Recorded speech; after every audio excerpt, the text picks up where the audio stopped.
You're listening to She's the Business podcast. Well, today we're going to talk about the topic that is not talked about enough, especially in female entrepreneurial circles, and that is money. How often are you sitting down and really understanding where your business is at in terms of your money and your financial situation? Do you have a weekly money date with yourself? And are you paying attention to what's going on? Or are we kind of just avoiding it and sweeping it all under the carpet? Well, if that sounds a bit like you and a conversation around the money habits that can make you wealthy sounds like something that you probably should listen into today, then that's the reason why this episode has popped up in your feed, because you're meant to listen into it today. So stay tuned, it's coming right up. Hi, I'm your host, Jessica Osborne, and over the last 25 years in marketing and business, I've helped many brands to launch, scale, and grow, with some of them becoming multi-billion-dollar companies.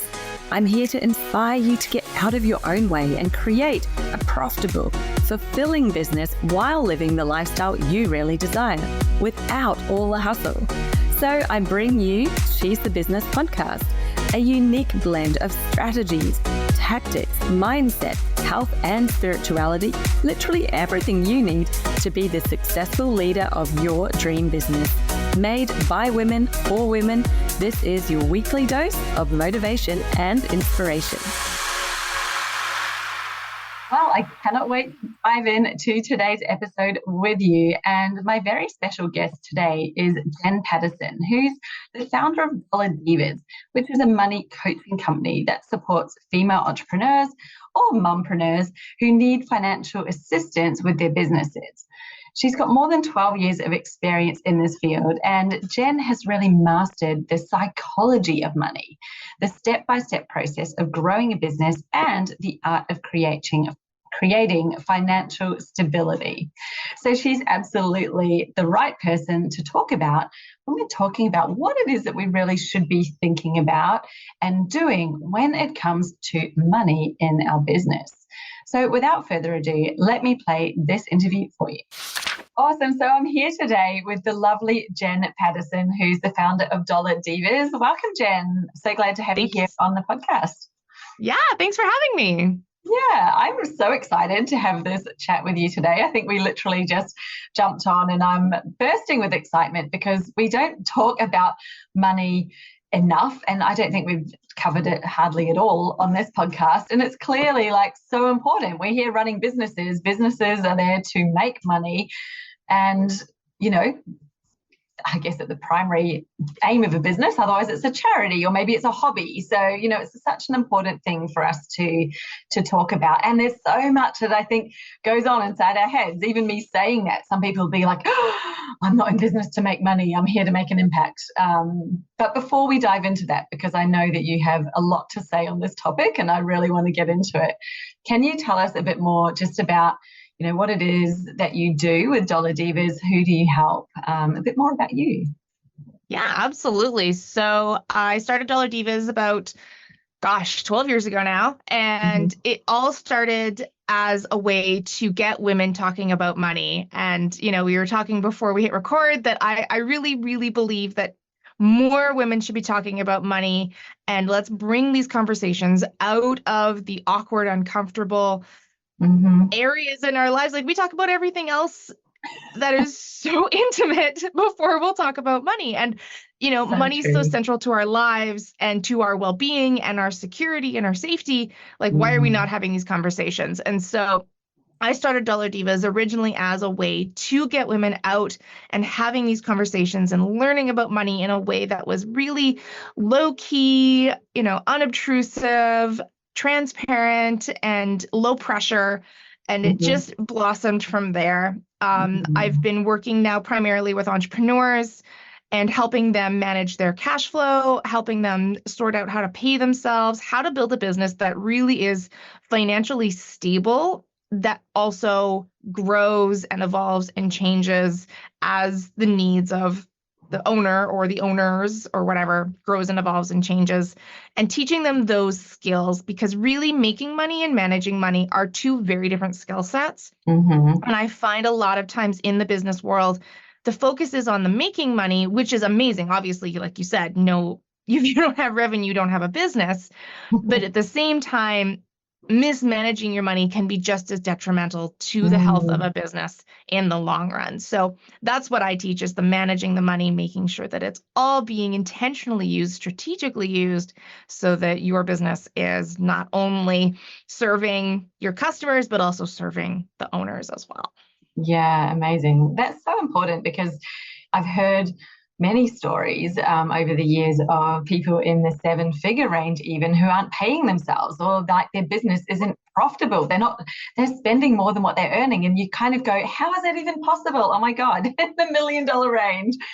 What is going on? But it's the truth, it's reality, right? And so that just shows you this isn't something that a business that's small or brand new in their first year just trying to figure out how to manage the money. Like, this is actually something that you really need to get a serious handle on. Otherwise, imagine having that kind of cash flow coming in and also going straight back out again. That, right, is frightening.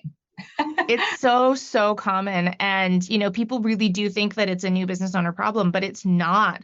The vast majority of the people that I work with are established business owners, and some who've been in business for more than a decade and have just been kind of like flying by the seat of their pants and scraping by and kind of winging it. And the stress of that comes with doing it like that is unbelievable. I mean, we all understand financial stress because we all deal with money, and we all, I'm sure, have had some sort of financial stress in our lives.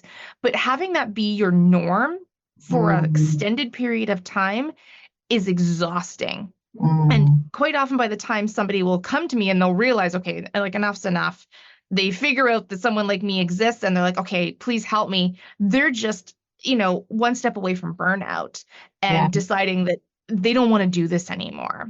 Not because they don't love their business, but because they're tired of that exhaustion that comes with the financial stress, the continuous financial stress. Yes, yeah. And imagine making decisions from that kind of place as well every month, where you're actually just in fear of, well, I don't know what's going to happen next month. Am I going to be above the line or below the line? And everything happening would just be attached with so much emotion, wouldn't it? And fear. And I just can't imagine how you can operate like that. And I'm glad you brought up decision making, because it really is a big part of the puzzle, because so many businesses, because they're in that like walking a tightrope kind of situation, they will take on work or clients that they don't really feel aligned with, or bring them even more stress simply because they need to bring in that revenue, that they're so desperate that they sort of panic and hustle and bring in any dollars that will kind of help them keep the lights on, even if it doesn't necessarily align with them ethically or morally, or just doesn't sit right with them. But they do it anyway because they feel like they absolutely have to if they want to keep their business running. And, when you are in a financially stable position, you have the freedom and the power to say no, thank you to work that doesn't necessarily align with either how you want to run the business or who you want to be as a person. Yeah, so true. And I think that whole situation, you're putting out fires constantly, or it's that knee-jerk reaction of like, in the moment, oh, I need to bring this client on. But, what I've seen so often happen is, if you can sort of deal with that risk or that fear of like, okay, I'm not going to say yes to them because they're not a great fit, what tends to happen, and I know I can't just say this happens all the time, but this is what I've seen happen anyway, is it just creates space for the right client to come in. And the number of times I've encouraged clients to be like, no, just set your boundaries, decide what is the right client for you, and we know which ones are right, which ones are profitable, which ones are going to not suck all your time and end up costing you money. Once we've defined that, and there are some sitting outside of it, it's like, it's time to maybe say goodbye to some of these. And it's scary to do that, absolutely, especially because that maybe they are paying you. Sometimes they're not, to be fair. I know many that aren't, right? Or that they're chasing bills all the time. I'm like, you don't need that kind of thing in your life. And the funny thing is, when they get rid of them, it allows them to bring in the clients that are right. And they go, oh my God, I've just got the best client. I've just signed up. And I'm like, yes, because you created the space for it. Oh my goodness. And I think that's just the way that the world works. But we could go off on a whole tangent on that. I really wanted to ask you, why do you mentioned that they're flying by the seat of their pants, just going from moment to moment, and all of a sudden, oh my goodness, this has been going on for so long, help me. Why are people ignoring money? Like, what is it about it that you see? Why are we even getting into these situations? Like, what do you think is causing this? It's a number of different factors. I think a lot of people are overwhelmed by it.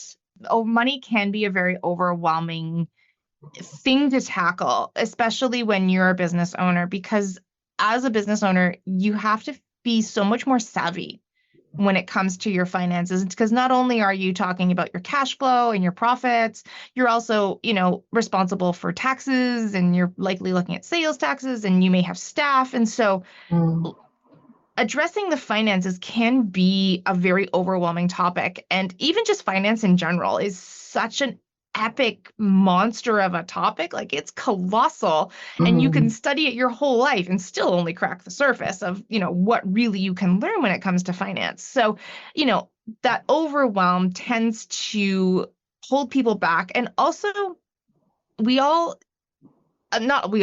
lot of people feel like math and numbers just, they have flashbacks to high school algebra where it was somewhat traumatizing, and, they don't like to deal with it. It's not exciting or fun or sexy, and it's not that part of their business that they love to do. And so they sort of push it aside and say, well, I'll deal with it later. I'll deal with it later. I'll deal with it later, until it's no longer the case that you can put it aside and I'll deal with it later. And it's like, okay, you deal with this now or you're going to be out of business. And that's usually the catalyst to them going, okay, I really need to address this problem. Or they'll get a phone call saying that, you forgot about XYZ loan payment and now you're in arrears and now you've got all these extra fees and things like that. So like, usually it's just either overwhelm, or they're so focused on building their business that they think, I've got time, I can figure it out later. It's one of those things that I don't need to deal with right this second because it's not on fire until it is.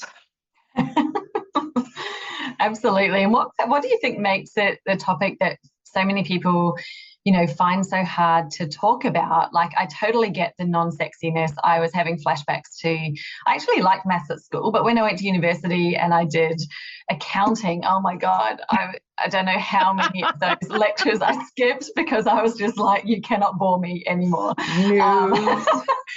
It was horrendous. So I was just like, I do not even care about this. What has it got to do with anything? I'm going to hire an accountant. Done. Exactly. Yes. So, and you know what? That is a really common mindset of, oh, I'll just hire it out and it'll be fine. Someone else will take care of it, which, don't get me wrong, my accountant is an angel and I love her so much. And so are bookkeepers. Like, they are just absolutely wonderful, wonderful humans who do really important work. The issue that I struggle with the mindset of I'll just hire it out is when you are completely ignorant of what's going on and how it works. That's when you get into trouble. And I mean, I've heard time and time again of stories of my bookkeeper made a mess of my finances and now I owe the government XYZ dollars. My business manager ran off with, hundreds of thousands of dollars. All of these things that could have been prevented had the business owner kept their finger on the pulse and really had an understanding of what's going on. So I'm not suggesting that you have to do the work of tracking every receipt and every cent, and you can absolutely hire that stuff out because it's important and it's time consuming, and having someone who's an expert at it will only serve your business in the long run. But if you don't know the right questions to ask, if you don't know how to read those reports, if you don't know how to have those conversations and how to understand what they're telling you, then you're going to end up in trouble. And that's when, again, you're going to find yourself in a situation where you're dealing with putting out a fire that you may not even be familiar with. And so that's just going to make things all the more harder. So yes, okay, believe me, I sat through the boring accounting classes and the stats classes, and me and my cup of tea did our best to stay awake, especially in those unbelievably warm rooms. But there is some value. I'm not saying you have to be a trained accountant, but you do have to understand at least the basics of what they're communicating with you so that you don't end up in a situation where you're in hot water and your business is on the line and your livelihood is also on the line. Yeah, absolutely. What I'm hearing in that is, an amount of financial literacy, just so that you're understanding what it is that you're looking at and that you've got your finger on the pulse of your own business, which kind of leads to the thing about responsibility. Like, are you actually taking responsibility for your business, or are you over here kind of doing the fun stuff and thinking it's just going to take care of itself? And, I'm hearing really strongly through what you're saying, hey guys, you do actually need to be responsible for your business. And that means, yes, we've got to talk about money. So, why are we avoiding talking about it? What makes it so hard? What do you see as the biggest issues that people are facing? The reason why they're not talking about it, it's not just because it's boring. I'm sure it's not boring at times. I'm sure they're loving it, right? But then they're not talking about it. So what do you think's going on there? I think the biggest thing is that society shuns those who talk about money. It's rude to talk about money. It's, wanting to make a lot of money makes you greedy. And wanting to talk about money with your girlfriends, oh my gosh, like, you had much better talk about your sex life than your bank account. And you don't want to come across as entitled. You don't want to come across as thinking you're better than someone else because you make more than them. Or you don't want to come across as less than because you don't make as much as somebody else.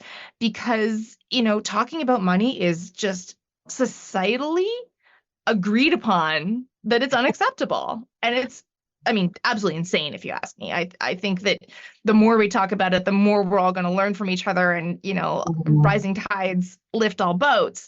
Yeah.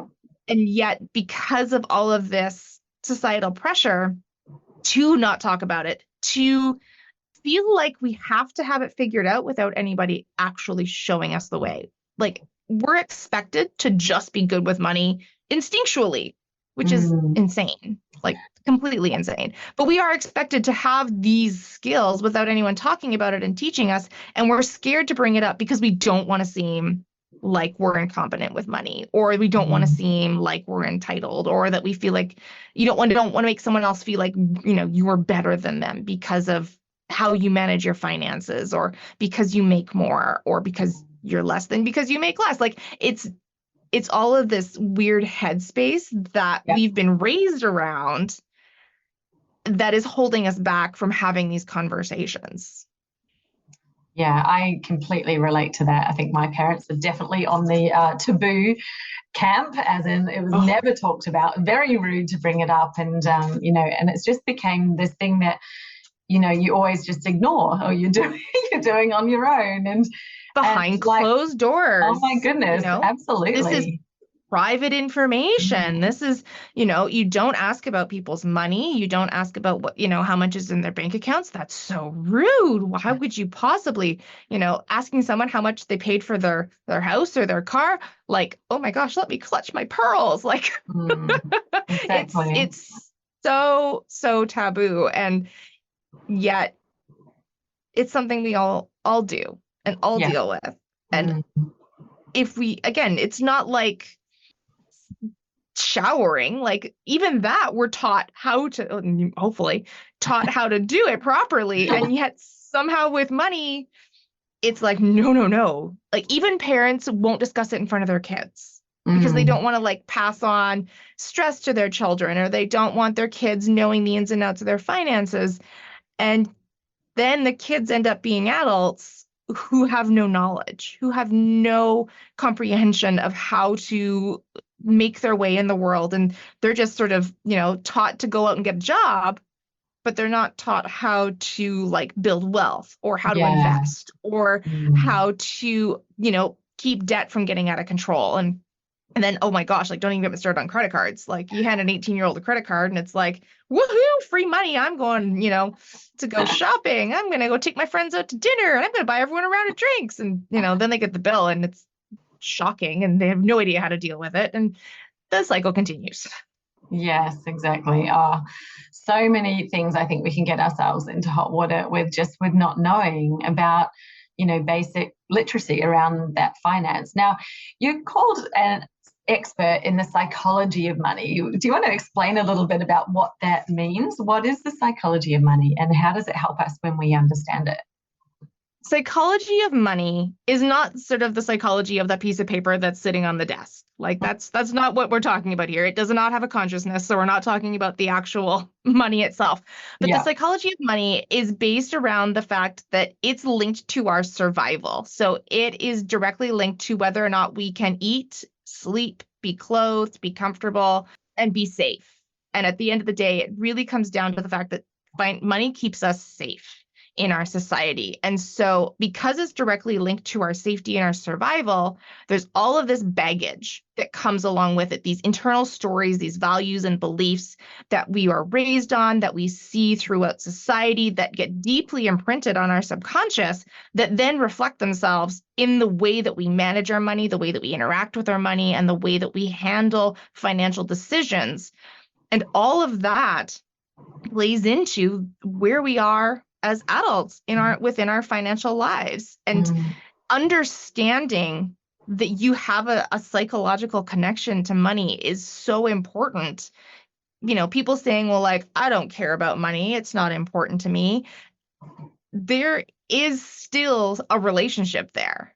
It's likely somebody who's saying, well, I don't care about money, it's not important to me, probably has a very negative relationship with money that stems back, you know, into their childhood of someone, you know, maybe prioritizing money over them, or maybe they saw somebody being really irresponsible with money and they just decided they didn't want anything to do with it from any point on. So like all of these things will show up over and over and over again in the way that we manage our own money, and being aware of it and being able to sort of look it in the eye and then address it and change it is really how you're going to make progress. You know, you can apply strategies all day long, but unless you're dealing with the underlying motivation and how you are making decisions, you're not actually going to see any long-term change. Yeah. And that's sort of the basis around the psychology of how you handle money. Yeah. I like that. And I think, you know, it made me think a moment of, you know, people that you hear who win lotto or something like that, like they come into money suddenly, but because then they lose it all, you know, and they're like, why, how did you even lose it? But it's like, but they were, you know, the kind of person that had never been able to hang on to money before. And they probably always thought, well, it's just because I don't have enough. But it's, you know, like you would say, well, what is behind that? Well, maybe it's one of these people that say, I don't like money, therefore, whenever they get it, they get rid of it. And then they just got a great big amount, and so they just went to work getting rid of it, like they always have done. And it's still in the same pattern, is just repeating itself, just on a larger scale. And it's so interesting, isn't it, to kind of dive in and understand what it is. Some of the work that I did on my money mindset a few years ago, I was like, oh, I realized that I'm a person that likes to hold on to it. So I was always the kid who, you know, found it really easy to save and held on to it. But I was like, why have I got this thing about holding on to it? And, you know, it actually came back to something totally not related to money, but a different experience I had as a kid where I thought if I let go of things, it was all going to go and never come back. And I just kind of, that had then translated into money. And I was like, oh my goodness, when I saw that and figured it out, wow, like what a change and a shift happened for me. But it's not like you can instantly go, now I'm cured. Now it's all gone. It's like, no, you got to keep on.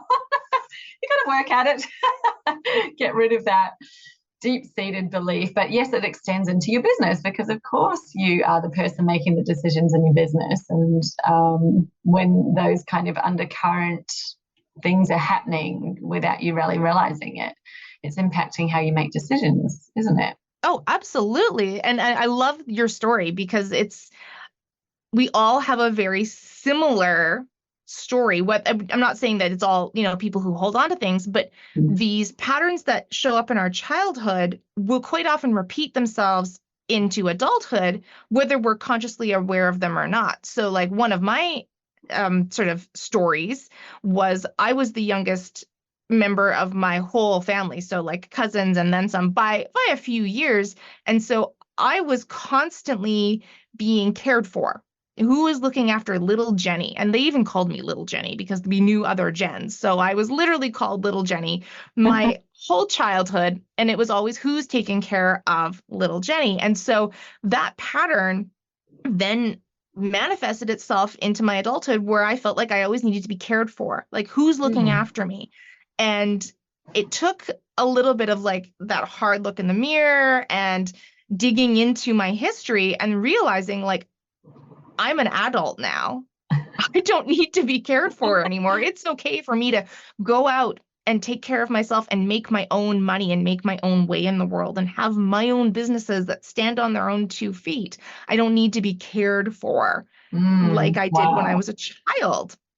And these patterns, they said, until you address them, like you did, which, you know, is fantastic that you realized that that was happening and you're repeating itself and addressed it head on, you will continue to repeat those over and over and over again. Yeah. Oh, so great. I love to dive into them because I find it so interesting. I think just, you know, how people, we don't even realize what we're doing, where it's come from, and that not everybody's the same. I think that's the other thing. Like, no, everyone's got their own story, their own history. And, you know, that's the thing I love about this is there is always a new story to hear. So whenever I start working with somebody, we dive into their history and their upbringing and how was money discussed in your household? How did your parents talk about money and all of this sort of thing? And everyone's got a different story to tell. Yeah. Because we've all been raised so differently. And so, you know, it's fun for me because I sort of feel like a bit of a detective sometimes when I do work with clients, because it's figuring out like where do we need to find it in their history? That's the thing that's holding them back. And sometimes it just takes having that conversation and, you know, putting on the psychology hat rather than the strategist hat and saying, okay, like, let's have a conversation and let's figure out what it is that's repeating over and over and over again in your life now. And like, where did that come from? And let's address, you know, that elephant in the room, so to speak. Yeah, absolutely. I'm sure that you have many people, the whole money doesn't grow on trees.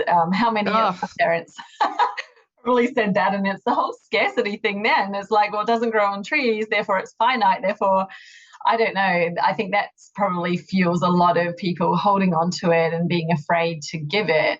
But I find it really interesting as well to dive into the fear around receiving it or the inability to receive.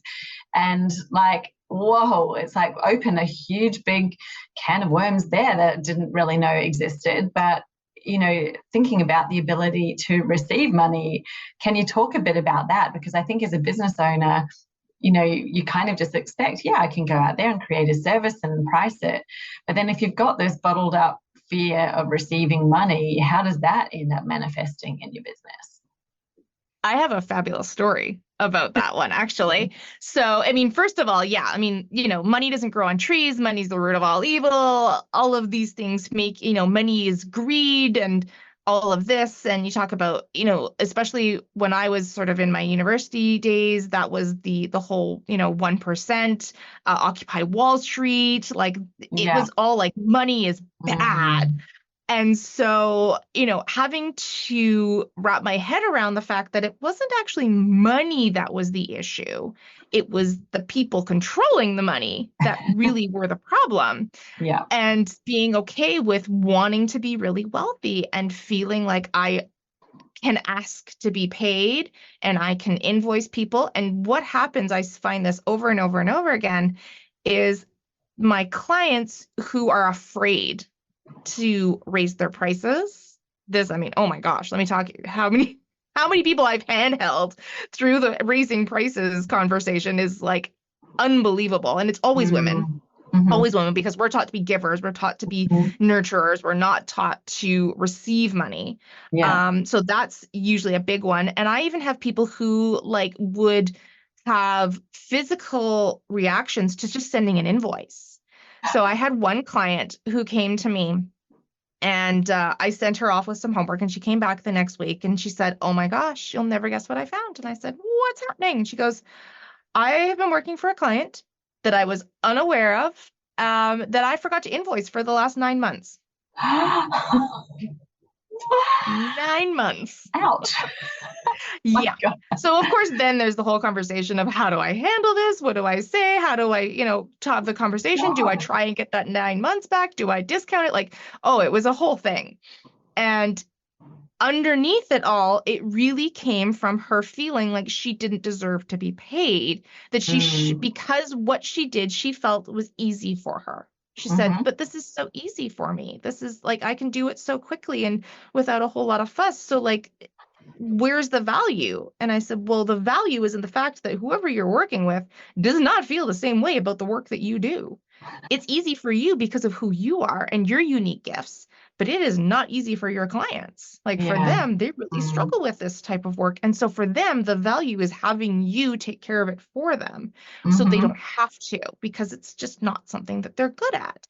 And you can do it in an hour, whereas for them, it would take them 5 or 6. So there's tons of value there. You just don't see it because it's always been easy for you. And because you're so afraid of money and feeling like you're worthwhile and you're worthy, that's what's holding you back from sending those invoices.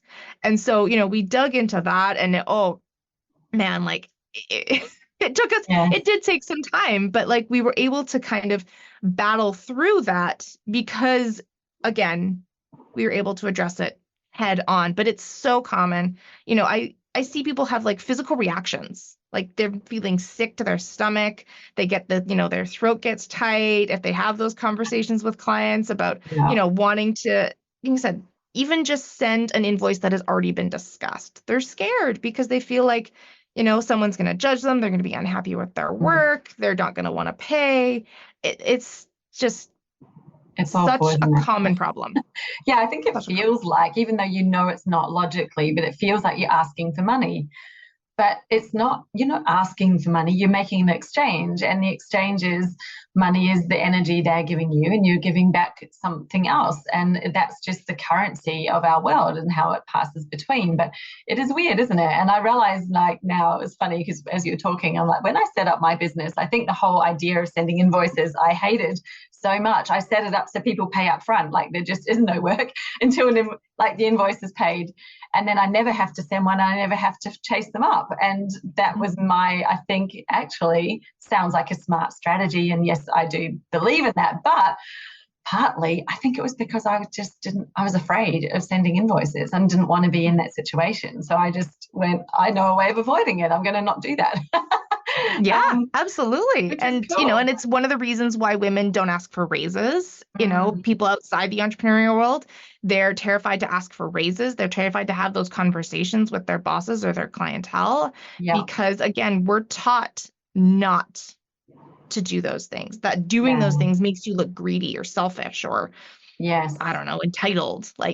And these are all really, really bad things that you don't want to be seen as. You want to be seen as a giver, a nurturer. And I think that whole conversation around greediness, and I see it often. I see it, literally just this week on Threads, and there are people posting posts and comments and talking about people who dare to charge X amount. I'm like, if you've got an issue or you're feeling triggered by what someone else is charging, that is on you, not on them. It means nothing about them. That's actually it's really an opportunity to look at why are you feeling triggered about it?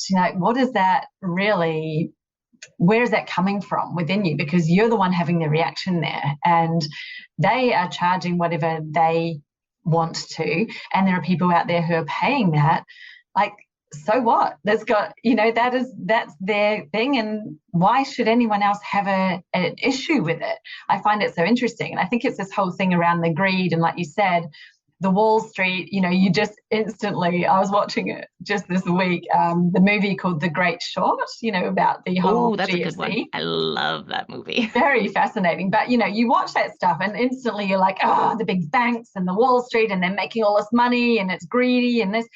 Like you said, it's not money that makes a person greedy. It's a greedy person who has money and then it's just amplified. The more money they have, the more greedy they seem. But we kind of forget to look around and see people who do have money who are not greedy and who are really amazing with the money that they have and how much they give and support. It's like, imagine if you had the money, what sort of person would you be with it? Would you be the greedy person, or would you be the person who is supporting some stuff that you really believe in? Like, what would you do with it? And I think when you start to ask yourself that question, you realize, well, hang on, the more I make, the more impact I can have, because I can use that money to help more people and actually support more things, even way outside of my business, support charities. Like, I'm really passionate about girls in, developing countries, third world countries, actually getting education so that they're not reliant on living like a bottom feeder in society, like actually being able to make their own life. I'm so passionate about that. So for me, it's like when my business is at that point where I'm really able to be expanding my impact way beyond even my community and what's happening, that is where it's going to, because I really strongly believe in it, and all you have to do is ask yourself that, well, what kind of person will you be with it? You're not going to suddenly turn into someone you're not, are you? No. And I always liken people, they will go to that place of the money and the greed and the big banks. And I always sort of think of like the Wolf of Wall Street kind of style, just excess for excess's sake. And yet it's not the money that creates that. Money is actually neutral. It's just a tool. And it's no different than like a kitchen knife. You think of a kitchen knife and, when it's just sitting on a counter, it's just there. It's a knife. And people don't generally have a lot of baggage around this knife just sitting on the counter. It's just a knife. Okay. Yeah. And yet it depends on who picks it up. If somebody who's a Michelin star chef picks it up, they're going to create beauty. They're going to create things that taste amazing and look amazing and are fabulous and wonderful. But if a sociopath picks it up or a psychopath picks it up, serial killer kind of thing, then they're going to create mayhem. It's not the knife that's creating either the beauty or the mayhem. It's the hands of the person it's in. And like you said, who you are with the money is up to you. So are you going to create beauty or are you going to create mayhem? That's really the ball's in your court. And if you have more, you do have more to give towards the things that are important to you.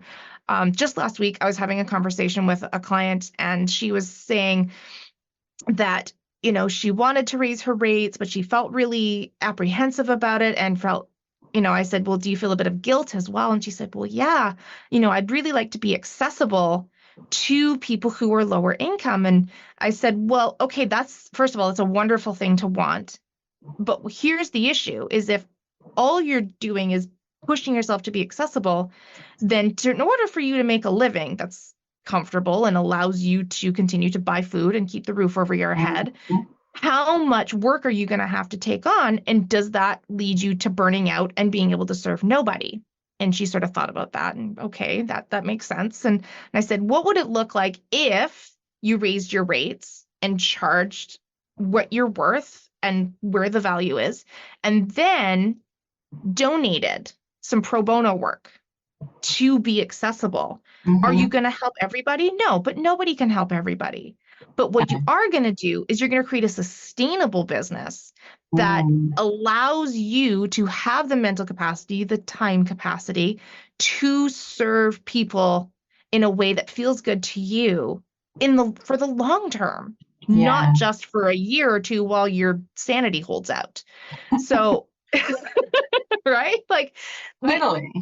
I see this all the time of entrepreneurs, particularly newer entrepreneurs who desperately want to be accessible and, feel guilty for charging a premium for their work, but it's not sustainable. And they burn themselves out because they're trying to do everything for everyone rather than creating a business model. They're charging a premium for the people who can afford it, and then offering pro bono work or scholarships or whatever that suits them, that allows them to yet be accessible to those who need it as well. Totally. Oh, I love that you said that, because I have exactly the same conversations with my clients.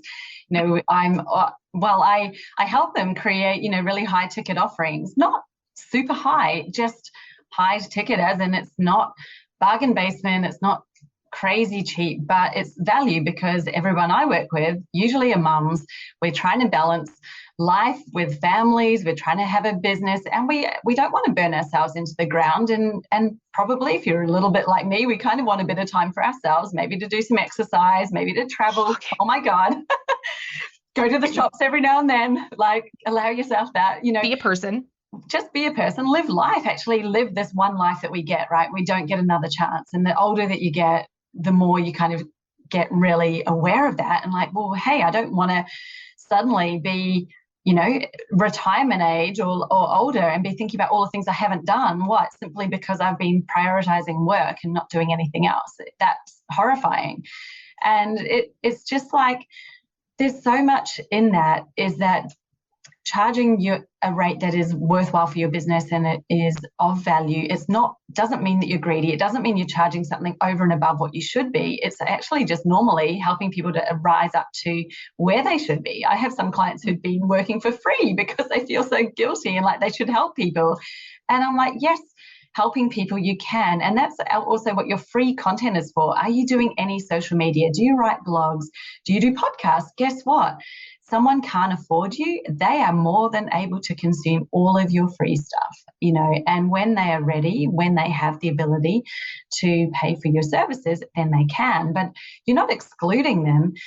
They're just not quite ready yet. They're not at that place where you are. And I think as soon as people realize they are giving something for people, because they usually are doing some form of free content, it's like, okay, now I feel better about it. I'm not excluding anyone or leaving anyone behind, but I've got different offerings. And yeah, people need to, if it's a one-for-one service, that is premium. That is your absolute premium time. Like, you need to be valuing that appropriately.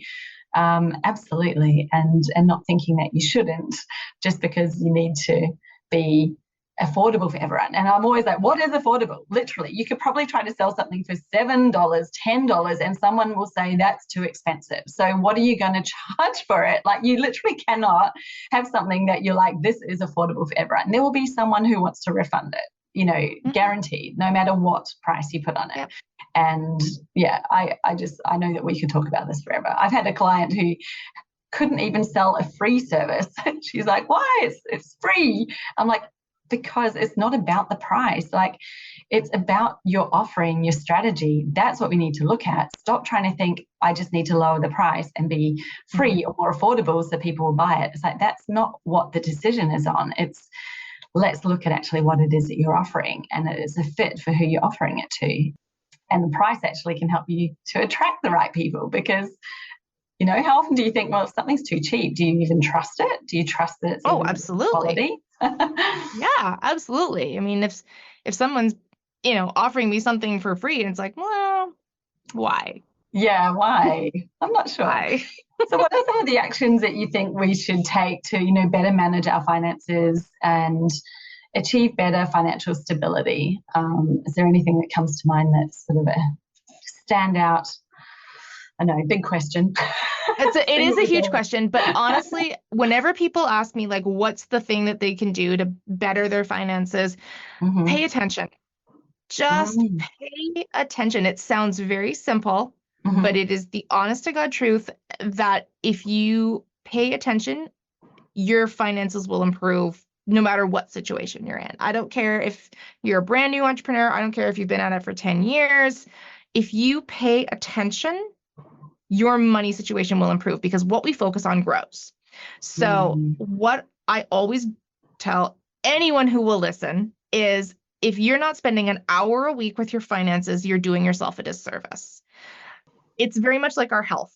If you sat on the couch, didn't pay attention to what you eat, didn't pay attention to your exercise, chances are you're not a healthy person, and your body's not going to be there to help you live your life. When you try and do something, your body's going to be like, no, it's not going to work.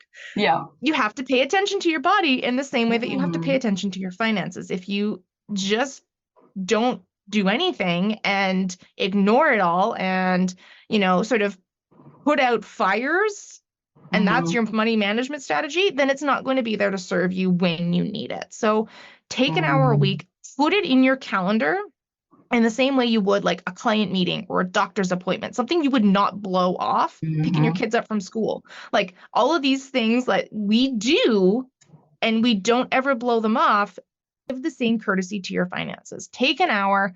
And, if you're like, oh, okay, I've got an hour. Now what do I do? Just start looking through your statements. Start looking through the transactions. What's going in? What's coming out? Am I paying for a subscription that I've had for, 6 months that I wasn't aware of? Just last week, I had a client come back to me and said, I have 2 Netflix accounts. Why am I paying for 2 Netflix accounts? And I said, wow. I have no idea. That's a you question. Yeah. But, just by taking some time and looking through the statements, because things like that can slip through so easily, and it's just money gone into the ether.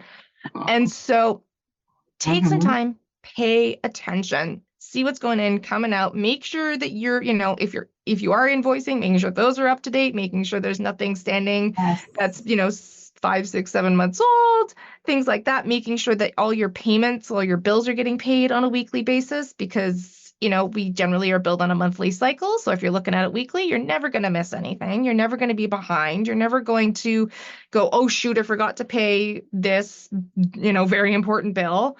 Yeah. Just look at it. I love that. I know that just sounds so simple, but you're so right. What you put your attention on is what grows. And I think, I was just thinking, I don't know, embarrassing story as well, but because you think, why did we even get into this situation? But not looking at our account, we found that my son had been playing a game on my husband's phone and there was no payment filter on it. And so he'd just been, he didn't know, he's 9. So he's like, yeah, I want that, or yep. And he's clicking the buttons. He's probably not even reading what it's saying. And there goes $1,500 on our credit card. And then we thought we'd turned it off, and it happened again because it was on another phone. Apparently the Android ones don't lock it down centrally. You've got to lock it per device. Who knew? We learnt that lesson again. Oh my God.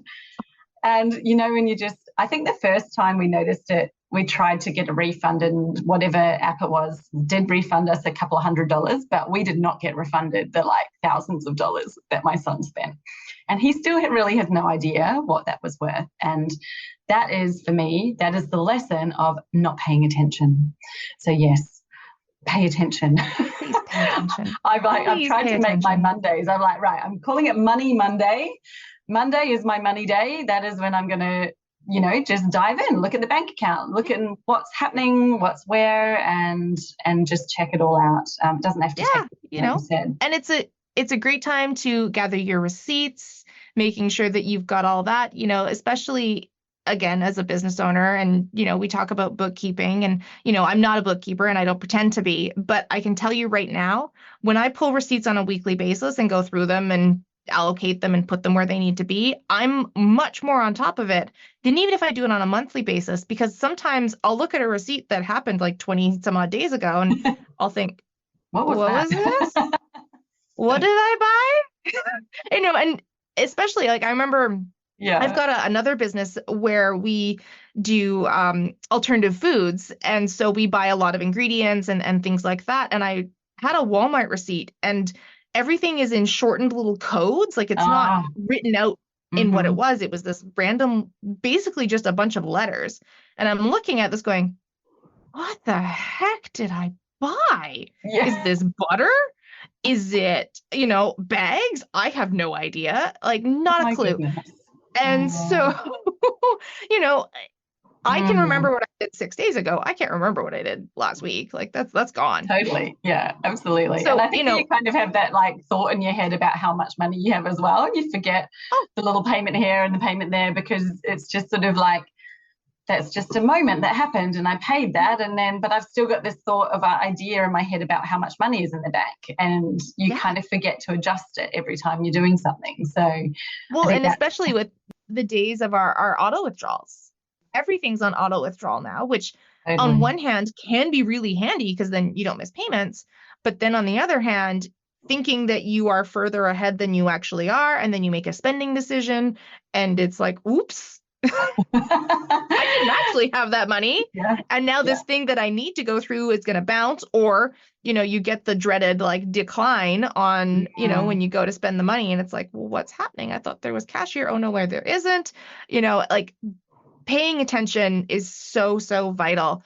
And I'm glad you brought that up, because the other thing that I always recommend is having more than one account that's there to support your business. So, first of all, if you're having your business and your personal working in the same accounts, that has got to stop. Like that is just a recipe for disaster. So whether you are a full-time business owner or a side hustler, I don't care. Have separate accounts for your business and your personal. Like that's like absolutely must have. Yeah. Otherwise, tax time comes and you're like, good luck. Sit down for a week or a month and try to figure out which is which. And oh my goodness. Gray hairs, wrinkles, all of it. It's just a mess. Don't do it. Save yourself the heartache and the headache and the stress and all of that time, right? Like all that time trying to weed through the mess. So just don't do it.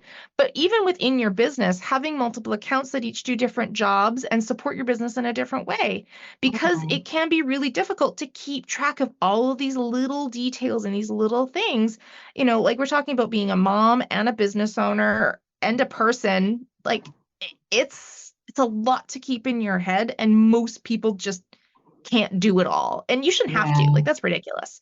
And so using a multiple account system, it makes it really, really easy, very user friendly and very intuitive to manage your finances, because you just look at your online banking and it says it there in black and white what the dollars are there and what they're there to do. So whether you're got money sitting in a different account for taxes, emergencies, operating expenses, your paycheck, like these can all be separated out, making it so much easier to handle all those day-to-day nitty-gritties. Like it just makes such a difference.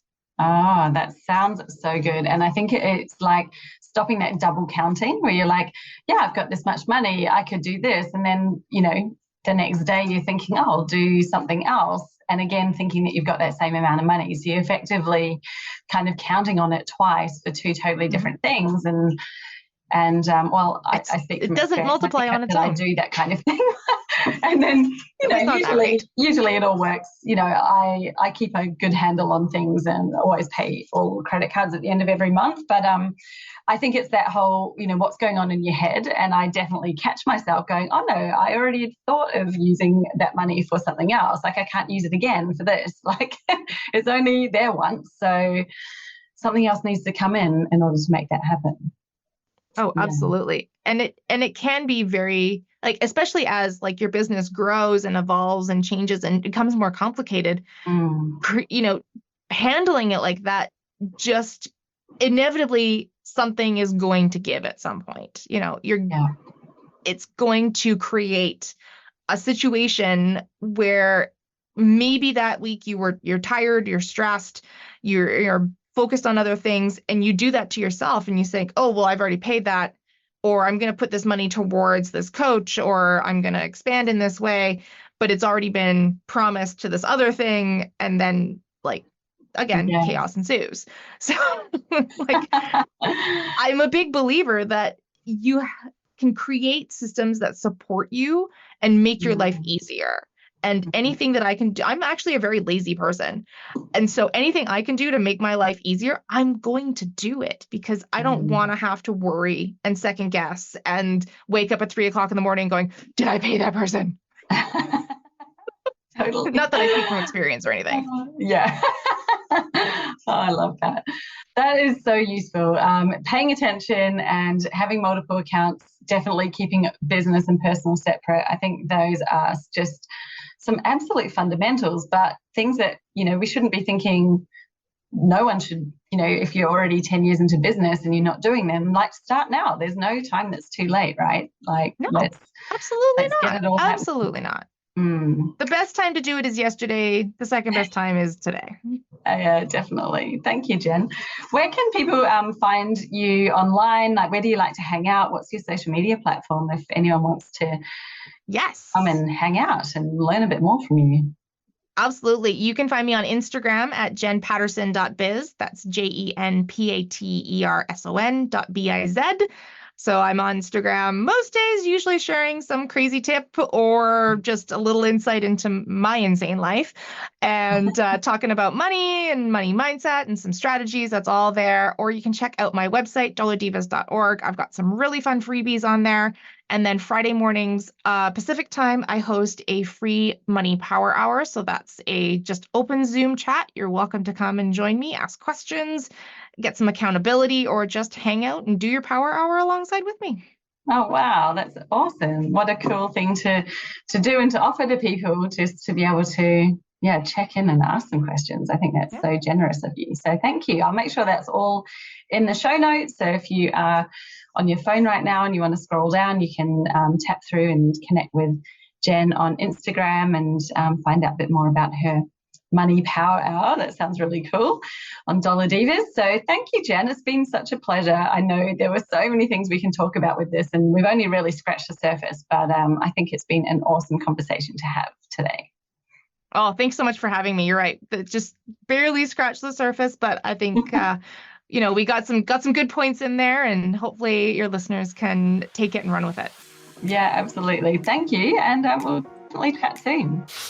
Isn't it just so frustrating when you know that out there are so many people that actually need your help, and there's many actively looking for somebody just like you, yet all you seem to attract are the odd eye kicker or really uncommitted client that's kind of dabbling and they don't light you up. They really don't get great results. And you're thinking, what does it actually take to attract clients who are committed, who are happy to pay proper prices for what it is that I do, and that I can help to have really great results? What has it got to take? Well, it's not in the activity of what you're doing. Here's the thing.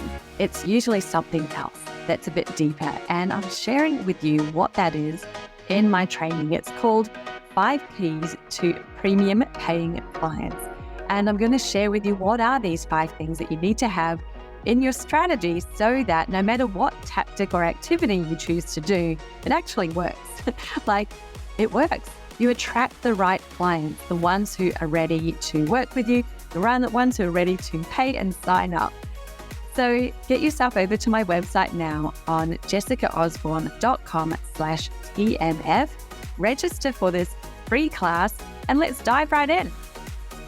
So once again, that's jessicaosborne.com/TMF, and the link is below in the show notes as well. I encourage you to register now, allocate just over an hour of your time, maybe up to an hour and a half, so you can take some notes and really reflect on the things that I share with you in this class. And let's change your year this year. Let's make your business actually turn into your dream business together.